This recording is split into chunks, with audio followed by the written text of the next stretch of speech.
Here we are asked for equivalent vectors. Are vectors u and w equivalent? Well, equivalent meaning they have the same direction, the arrows are pointing the same way, and the slope is the same. That would be the direction, and the same magnitude or the distance of these. So basically, both of the questions can be answered by looking at the slope triangle of each. So I'll go ahead and we start at the beginning or at the tail end of the vector. So in this case, to get to the other side, I like doing rise first. So I went down, how far? 1, 2, 3, 4, 5, 6, 7. I went down 7, that's a negative 7. And I went to the right, 1, 2, 3. To the right is in the positive direction.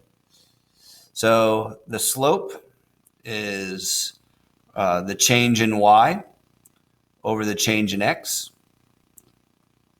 The change here in y was a negative 7. And the change in x was 3. And the magnitude of it, the magnitude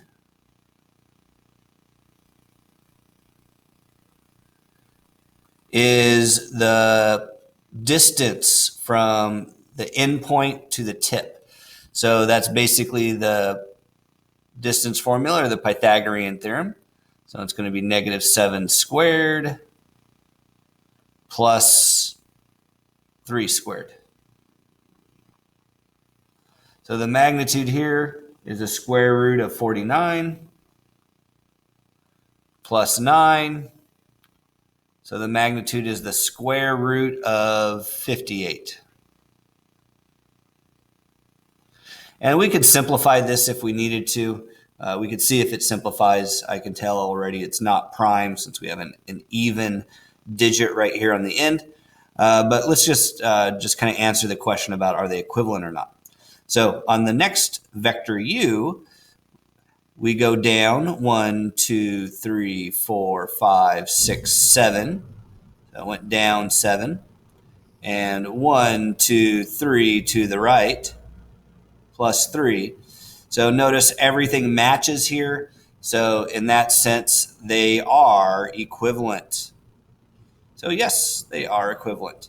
So the variations right here is they have the same magnitude. That's the distance of the vector. And direction of the vector. So we're looking at which way the arrow points and is the slope the same.